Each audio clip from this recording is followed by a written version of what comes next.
Hi guys, this is Christy Fulk with Create with Christy. I'm an independent Stampin' Up! Demonstrator in the U.S. Well, I'm back with another one of my new Stampin' Up! September 2025 product series videos. This one is episode number 4, and I'll be featuring the Autumn Toile Suite that's in the Stampin' Up! September to December mini catalog for 2025. And this one, there is a mega suite. I'm going to show you everything in the suite here in just a minute. I'm only using one of the bundles, but I will also show you another card that uses the other bundle, and I'll do that in a future video. So if you want to make this card along with me, just look down the video description below, click on that blog post link that you see, and you'll find a project sheet. Click on that link, and that will give you all the paper sizes and the supply list that you need, and you can come back and make this with me. Okay, let's get started. Okay, first off, I want to show you where you can find the Autumn Toile Suite in the catalog. It starts on page 39. This one has some card samples and the colors that are featured in the bundle. Then you turn to page 40. This shows everything that comes in the suite. Pictures. It's got 2 bundles, like I said, a metallic paper. It's got DSP, ribbon, and embellishments. And then everything here, if you want to buy the whole suite collection, you do $165,904 for the item number, and it's $146.50. And then you can also buy each thing individually if you don't want to get everything all at once. I do believe there's some more pages. Yes.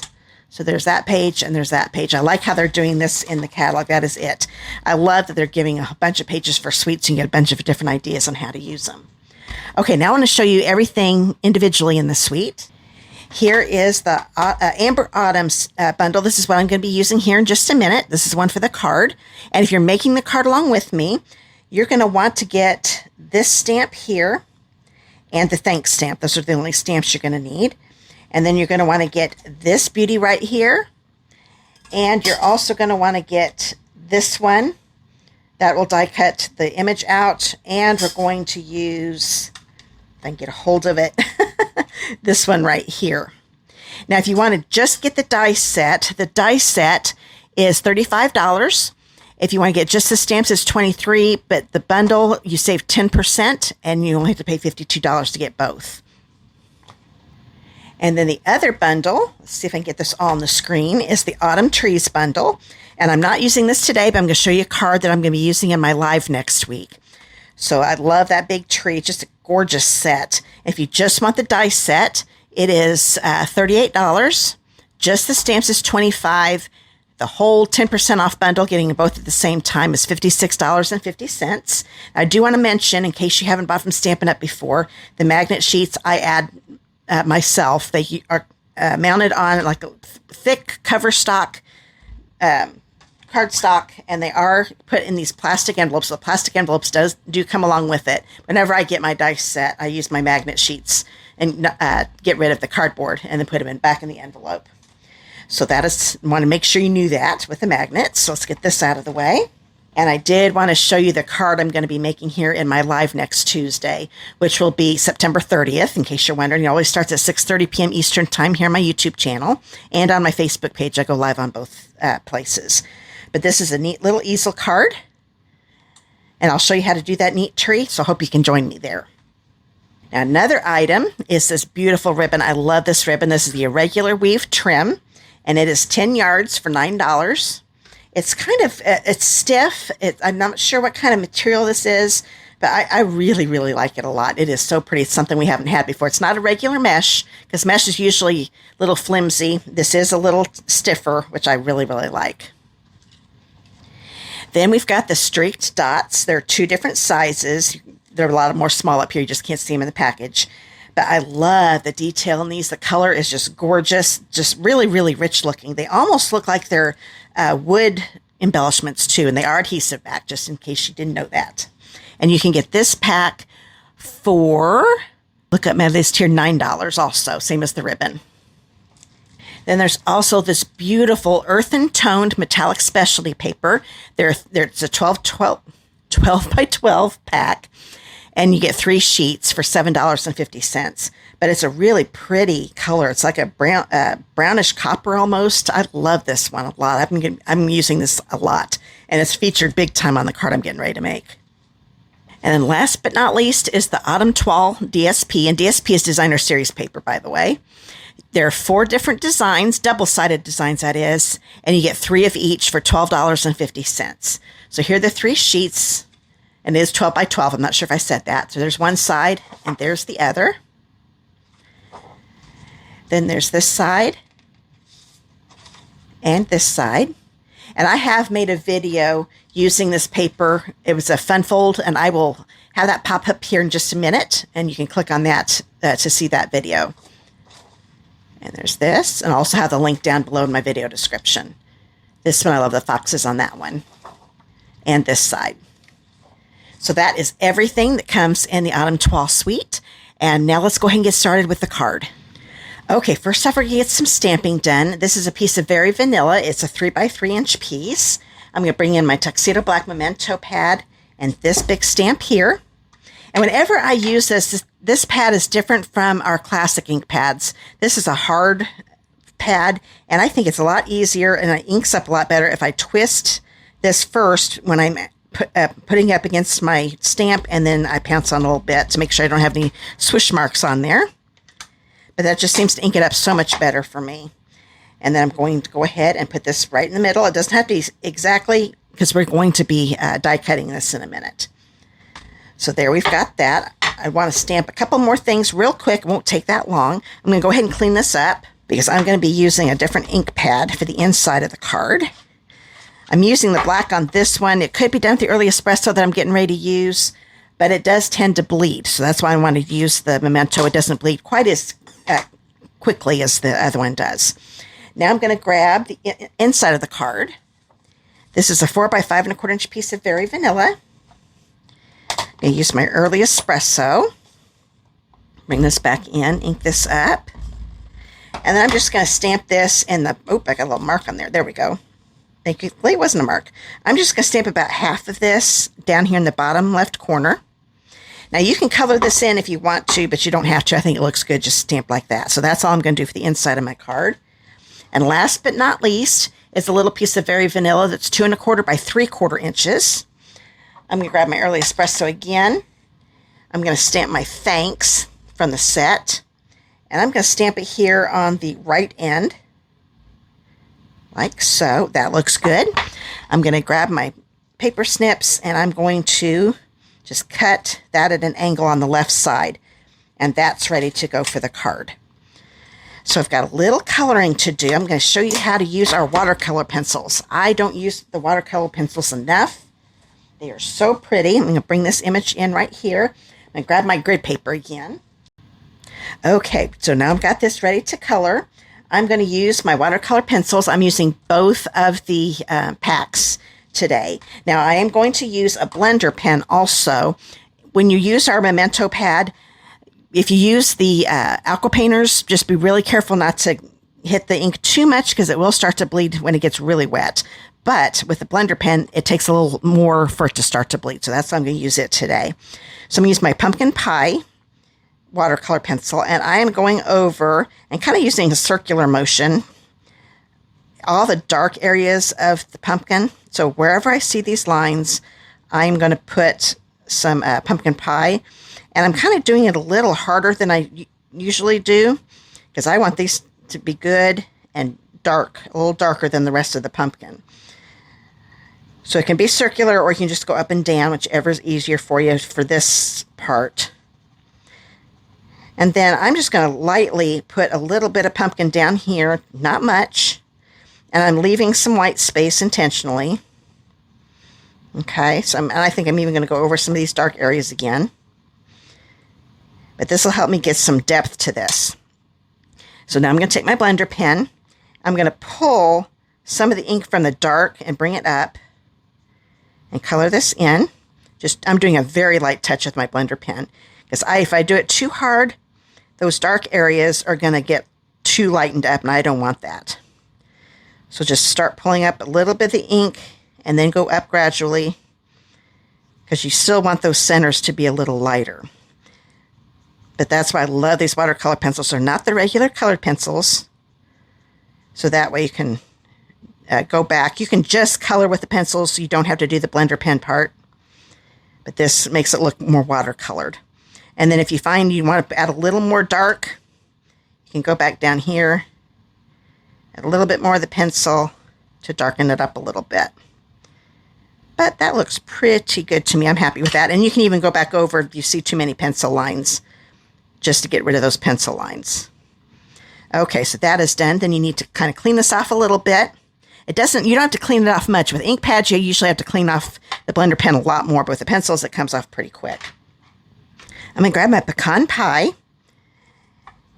And I'm not going to color the whole thing in. This one, since it's a littler stem, I'm mainly going just on the dark.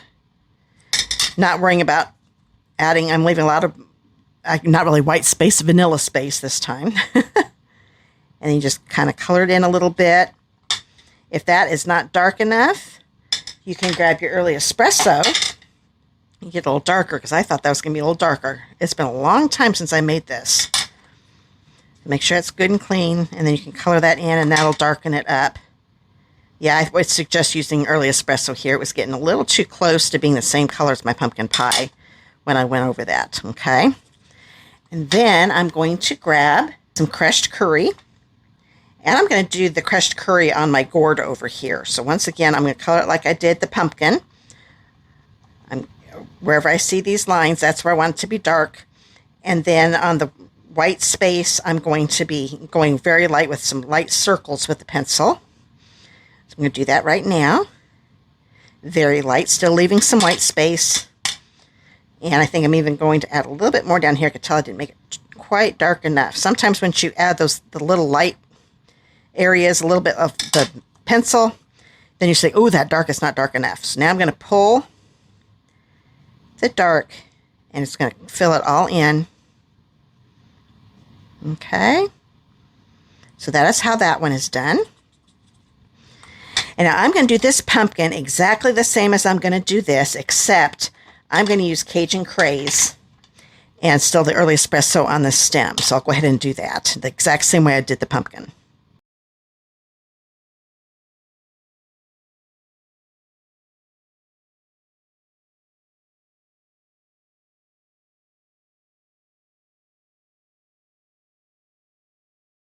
Okay, that pumpkin is done.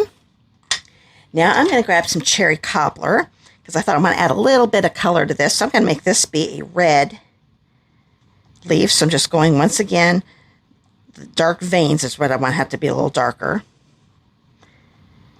And then add just a little bit of light on the white spaces. Grab my blender pen. Color these in, like so. Clean that off. And then I'm going to go ahead and do the corn. So I used crushed curry on the gourd. I want it to be a little bit different down here. So I'm going to use Daffodil Delight. You can still use crushed curry.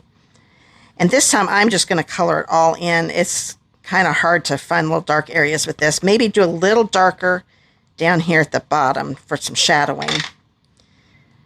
I'm going to go up here and then lighten this up, and that'll keep the dark a little bit darker down here also, since I covered the whole thing. So that's another way you can do it too. So that looks good. Clean it off. I always clean it off before I start with the next color. Now I'm going to grab Old Olive. Kind of go on here a little bit. Now, a lot of times with husks, once you get it, they're not as green. So what I'm going to do, I'm going to grab my pecan pie and just add a little bit of brown to this. So this is going to kind of mix those colors together a little bit. Still going to have a little bit of a green tint to it. Then I'll mix those together. And then if I think that I need a little more green, which I think I'm going to, clean this off again. I'm going to grab my Old Olive, add some more on top. And I might not even bother to blend it. I don't think I'm going to, because it's still a little wet. So that looks good. You can notice I kind of got out of the lines a little bit. That is okay, because that kind of goes along with the watercolor look. Okay, now I'm going to grab, I think I'm going to grab crushed curry. Just put a little bit up here on the top of these. Just add a little more color. These leaves I think I'm going to have green. So I'm going to go ahead and I like doing a bunch of different colors. So once again, just doing the veins and lightly go over the rest of it. Get my blender pen. We're almost done coloring. Okay. And like I said, you just always go back and add color if it's not dark enough for you. And then I went ahead and did the old olive on the leaves too, just a little bit. And with these, I am fine with going outside the lines here. Like I said, that still goes with the watercolor look. And I think I liked the old olive on the stem for this one. And then you can go over if you want to. You really don't need to on this because these are so small. But that still gives you that watercolor look. Okay. Looks like I missed a few leaves over here. And then I am going to be done coloring this. That looks pretty good. So this gives you a little softer look than what our blends do. If you want to have it to be more bold, the colors to be more bold, then use the blends. But this gives you more of a painted look. Okay, all done coloring. Now it's time to get the die cutting machine out. Okay, if you use our Stampin' Cut and Emboss machine to die cut, you need the base plate number 1, die plate number 2, and a standard cutting plate number 3. I'm going to grab the pumpkin and get the die for it. And I think it goes on this way. Yep, it does. So you just make sure that the image completely fills in that open area of the die. Okay, I could tell it was a little too far away from those leaves, so I scooted it over. I think that got it. Now, I use Post-it tape. You can use Post-it notes. There we go. That just holds the die down, but that adhesive isn't strong enough to hurt the cardstock. It holds the die down, but you don't have to worry about tearing up your die cutting. I mean, not die cutting, the paper. Then I've got this early espresso piece. It's a 2 1/4 by 1 inch piece. And that's the one for this die. So I'll go ahead and put that in there. I'm not going to worry about taping that down. I just need to make sure it stays on the cardstock. Looks like I forgot a vine, but I can color that here later. Go ahead and run this through like so. Oh yeah, you do put that's another standard cutting plate that's on top. That gives you the perfect sandwich for die cutting. So now I can lift this up. Take that tape off. Oops, it's starting to tear. That means I've used it a little too much, so I'm going to throw that one away. You can use this tape over and over and over again, but when it starts to tear, then you know it's getting a little bit weak and you need to get another piece out. So there's that. And then this is like a little accent for to go behind my pumpkins. Okay, there's one more thing. We've got that great big die I had you get out. This one right here. Let's get this piece out of the way. I'm going to grab a piece of the earthened metallic specialty paper. And this one is a 4 by 5 1/4 inch piece. And what this does, it's kind of like a negative. It's not going to cut the edges, so there's not a full blade going all the way around. So you want your cardstock to be the size you want it to be.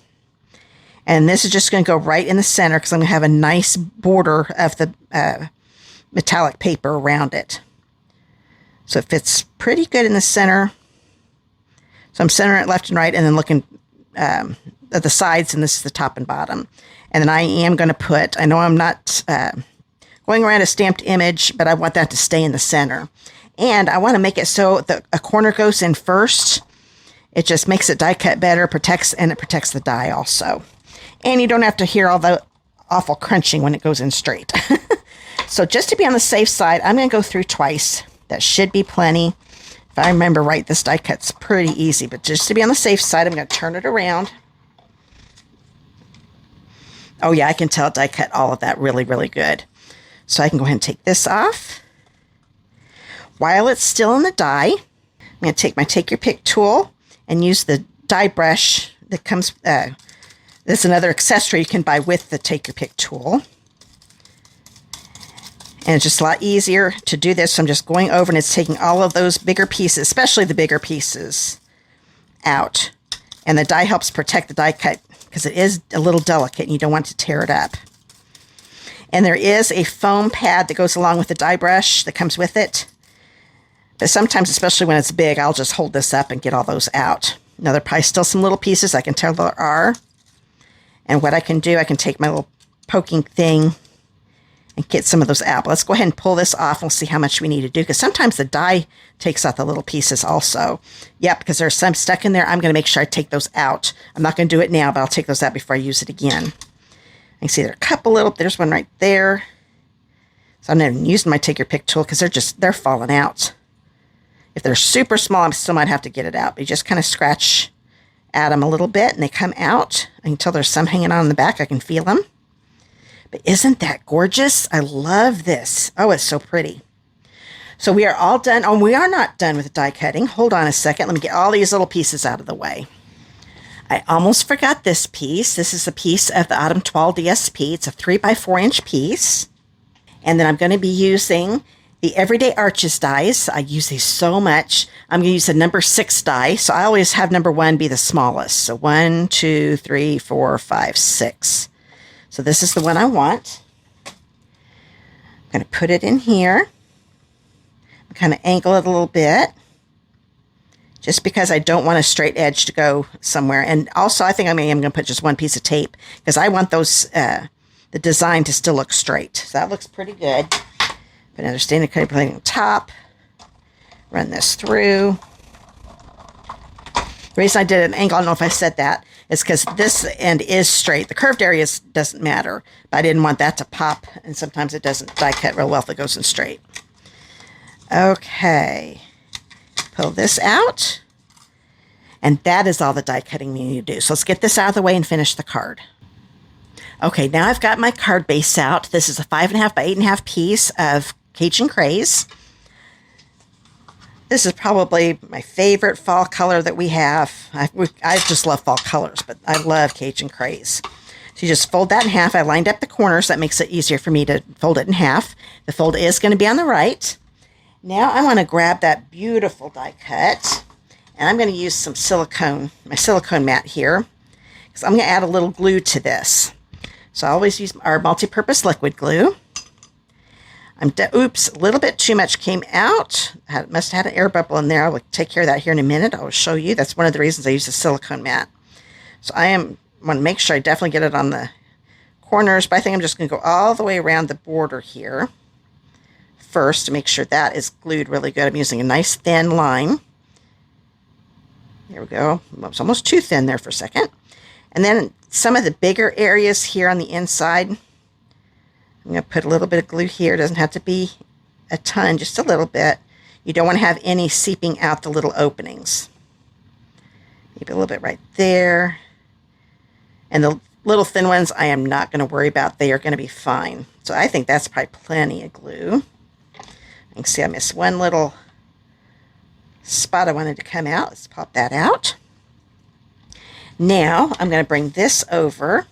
Oh yeah, and there's that glob that was a little too thick. I'm just going to pounce that. That puts some glue on my silicone mat. When that dries, I can just wipe that off. Then I got a little bit too thick up there. I think the rest is okay.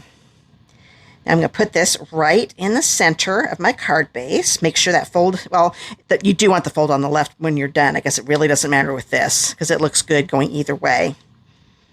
So I'm putting some pressure down now that I've got it centered pretty good everywhere, because I'm not sure exactly where all my glue is at. But doing that pressure helps it stick really good. If you don't do the pressure, it's not going to soak into the cardstock. I must have forgotten to put glue on that one, but it's going to be just fine. Okay, so that is on. Isn't that pretty? I love that background. Okay, now I am going to grab this piece right here, and I'm going to have it hanging over just a little bit like so, okay? And I'm going to be cutting it off a little bit. So I'm going to go ahead and put some adhesive. I know this side is where I don't want any adhesive. It doesn't really matter because we will be cutting it off, but I don't want to waste any adhesive. So if you go over a little too far, no big deal because we're cutting it off. So I'll put some right here, down here. I'm going along the edge on this side though, and here around the corner, the curve a little bit. Doesn't look like I got any there. There we go. And now I will put this down. And I think I want it, let's see, I think I'm going to lay it down for just a second. I'm going to bring in my little pumpkin. Because I'm going to be cutting off about that much. That might be a little bit too much over. So let's bring it over a little bit more. That's why I laid it down gently. So it's just going to be cut off just a little bit. You could probably even get by without cutting off any if you wanted to. But I wanted to show more of this gorgeous die cutting here. So that looks pretty. So actually, I think what you want to do, go ahead and line the edge right along the side of the card base. Then I'm going to grab my scissors, and I'm going to put it right up against, so I can feel that I'm right up against that foil. And I'm even kind of pushing my scissors to the left so it stays right up against that foil. And that's going to help me cut that off. Like so. Keep it a straight line too. You could also, which I probably did this on my original, I'd just forgotten, you could put this on before you glue the foil down. I thought of it as soon as I had the foil glued down, so I would put this on before you put the foil down. And that'll also help you too with where to put your glue. You'll have the big area here you're not going to have to worry about, because you can just put a bunch of glue on the back of this arch and it'll be fine. So yes, I would definitely, that's what I did and I just forgot. Before you put this on, put the arch down and then cut. That does make it a little easier. But I was still able to make it work even though I messed that up. Sometimes it helps for me to mess up so then I can show you if it happens to you, how you can fix it. Okay, that looks pretty good. Now I want to grab my pumpkin little scene. I'm going to grab a piece of that irregular weave trim. This is a 12-inch piece. And I'm going to have this angling this direction. So what I'm going to do, I'm going to turn this over. I'm going to put a ton of adhesive on here because I want this to attach as I'm working on it. So what I'm going to do, I'm going to put some here. Okay, so it's going right along that adhesive.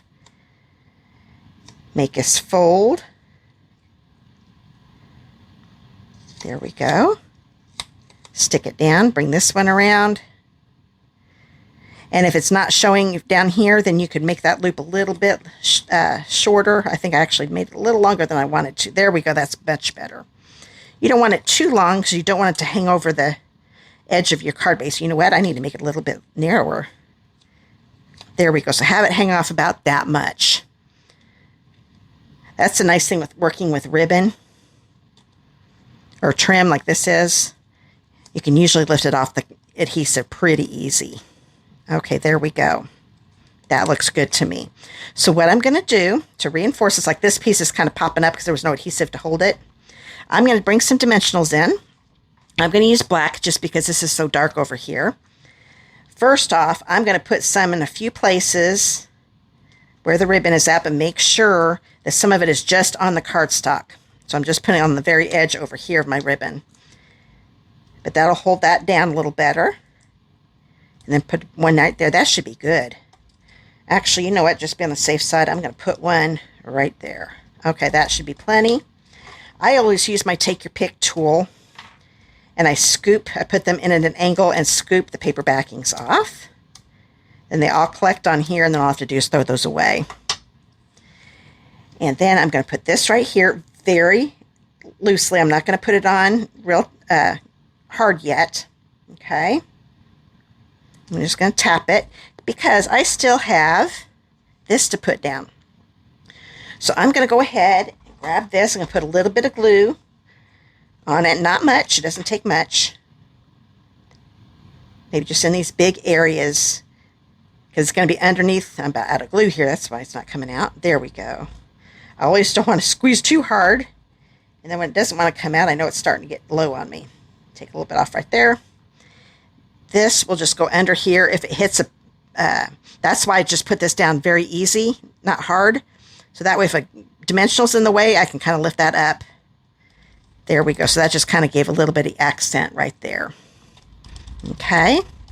Now I'm going to bring in some scissors. And I'm going to cut these ends that aren't loops. Just trim them a little bit. Okay. That little loop is still hanging over the base a little bit, but it's still going to fit an envelope, no problem. Just if it's over just a teeny bit, that's okay. So now I've got that thanks to put on. Since this is already popped up with dimensionals, I only need a dimensional over here on the angled end. So I'm going to put one here on the angled end, and then I'm going to take my adhesive, my seal adhesive, get that rolled up again. So this part of it will be going right here on this pumpkin where it's already raised up. Oh, I forgot to take the backing off. Let's do that. There we go. Make sure it's straight. So straighten up my card. There we go. That makes it so that is flat, because we don't want a dimension on here because that would make it all pop up even more than we want it to. There we go. Can't forget the bling. So I'm going to grab those beautiful streak dots. This is a partial one. I've cut off some of these for the product shares earlier this month. So what I'm going to do, I want 1 large and 2 small. They're really close to the same size. You can kind of tell there's a large one and a smaller one there. So I'm going to grab a large one, and I'm going to put it down here. And then I'm going to grab a small one, put it there, and another small one, and put it, oops, it's wrapping around my putty. There we go. Right there. Okay, now that we have our dots on, let's finish this up. Let's do the inside. So open this up, grab this piece again, put some adhesive on here, like so. Put this on the inside, and we will be all done with my Autumn Toile Suite card. So I hope you enjoyed this card. So I've shown you everything in the suite, and like I said, I have made that card. Let me bring it back in. And this will be in my live next week. This is the one that uses the other bundle. Plus the greetings that I used came from this set, the Amber Autumn, because the Autumn Trees is just an image set. So I hope you guys enjoyed this. If you live in the United States and do not have a demonstrator of your own, I would love to be yours. Just click that contact me link that you see down in the video description and send me your mailing address, and I will send you your first copy of your annual catalog and the mini catalog. And this is what the Autumn Toile Suite was in. And I'll mail these out to you right away. Okay, so there we go. There is my card again. If you don't want to miss any more of my new product series for September 2025, make sure you subscribe to my channel. And when you do, click on that bell icon you see and select all, and YouTube will notify you every time I do a video so you don't miss anything. So I hope you enjoyed this. I've got another video that I talked about earlier that also used this bundle, and you can check it out here.